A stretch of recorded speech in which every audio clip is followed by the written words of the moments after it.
Assalamualaikum warahmatullahi wabarakatuh.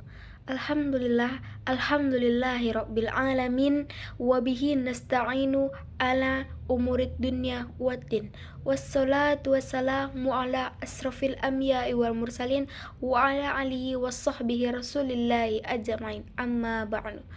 Puji dan syukur marilah kita panjatkan atas kehadirat Allah yang selalu melimpahkan rahmat dan hidayahnya kepada kita semua.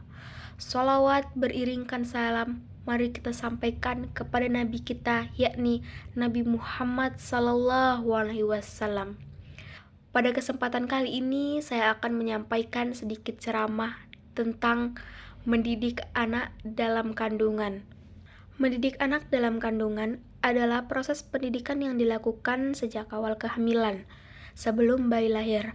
Dalam perspektif Islam, pendidikan anak dalam kandungan dipandang sebagai bagian dari proses mempersiapkan manusia untuk mengemban amanah sebagai hamba Allah. Proses pendidikan ini meliputi berbagai macam aspek, diantaranya memperkenalkan musik, membacakan cerita, melantunkan ayat-ayat suci Al-Quran sambil mengusap perut ibu yang sedang mengandung. Hal ini digunakan untuk berkomunikasi dengan janin. Ini dilakukan untuk membantu perkembangan otak dan sistem saraf bayi, serta menyuburkan kosakata dan membentuk ikatan emosional antara ibu dan anak. Kewajiban ayah dan ibu dalam mendidik anak-anak tidak menuntut untuk memiliki profesionalitas yang tinggi, karena kewajiban tersebut berjalan dengan sendirinya, sehingga tidak hanya orang tua saja yang beradab dan berilmu tinggi yang dapat melakukan kewajiban mendidik anak, tetapi juga orang tua yang pendidikannya masih dalam taraf yang paling minim, atau bahkan tidak sama sekali. Hal tersebut karena kewajiban mendidik anak merupakan naluri pedagogis bagi setiap individu yang menginginkan agar anaknya lebih baik daripada keadaan dirinya, sehingga perilaku pendidik itu adalah sebagai akibat atau naluri untuk melanjutkan dan mengembangkan keturunannya. Allah berfirman dalam Quran Surah Al-Imran ayat 35 yang berbunyi, A'udzu billahi minasyaitonir rajim. Bismillahirrahmanirrahim. Idz qalat imra'atu Imrana rabbi inni nadartu laka ma fi batni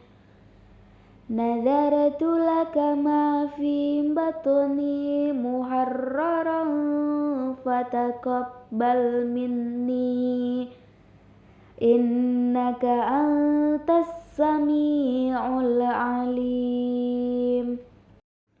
Artinya, ingatlah ketika istri Imran berkata, "Ya Tuhanku, sesungguhnya aku bernazar kepadamu apa janin yang dalam kandunganku kelak, menjadi hamba yang mengabdi kepadamu, maka terimalah nazar itu dariku.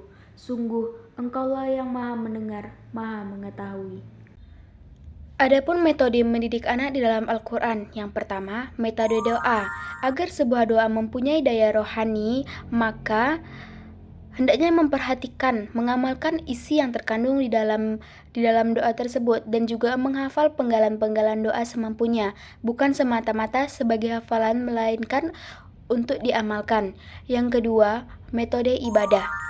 Akan menguatkan mental, spiritual, dan keimanan anak setelah nanti lahir, tumbuh dan berkembang menjadi dewasa. Yang ketiga, metode membaca dan menghafal. Diharapkan dengan anak bayi yang masih dalam kandungan dibiasakan oleh orang tuanya untuk mendengarkan bacaan atau informasi-informasi yang positif. Keempat, metode zikir, seperti dengan lafaz-lafaz khusus, yaitu tahmid, tahlil, takbir, doa-doa istighfar, dan zikir-zikir lainnya. Yang kelima, metode interaktif, yaitu anak dalam kandungan dan orang-orang di luar rahim seperti ibu, ayah, saudara-saudara bayi, dan atau anggota keluarga lainnya. Dengan metode ini diharapkan seluruh unsur anggota keluarga dapat dilibatkan untuk melakukan interaksi, yakni menjalin dan mengajak berkomunikasi secara dialogis dengan anak dalam kandungannya. Metode ini sangat bermanfaat sekali bagi sang bayi. Yang keenam yaitu nutrisi halal dan thayyib. yakni menjaga pola makan dengan mengkonsumsi makanan yang halal dan baik sesuai dengan syariat Islam. Orang tua harus tahu bahwa masa kehamilan adalah masa yang sensitif dan menentukan nasib masa depan anaknya. Segala persoalan dan spiritual yang dilaluinya semasa kehamilan akan beralih kepada janin yang berada di dalam rahimnya. Allah telah membentuk manusia dalam rahim ibunya sebagaimana yang dikehendakinya. Maka dari itu, betapa mulianya orang tua yang selalu menadahkan tangannya ke hadirat Rabbinya di saat dan dimulai ketika bayi masih dalam kandungan sambil mengucapkan doa seperti yang disyariatkan di dalam Quran Surah Al-Furqan ayat 74 yang berbunyi A'udzu billahi minasyaitonir rajim. Bismillahirrahmanirrahim. Walladzina yaquluna rabbana hab lana min azwajina wa dzurriyyatina qurrata a'yunin waj'alna lil muttaqina imama. Artinya, dan orang-orang yang berkata, wahai Tuhan kami, anugerahkanlah kepada kami penyejuk mata dari pasangan dan keturunan kami, serta jadikanlah kami sebagai pemimpin bagi orang-orang yang bertakwa. Sekian ceramah singkat dari saya akhiri. Wabillahi taufiq wal hidayah. Wassalamualaikum warahmatullahi wabarakatuh.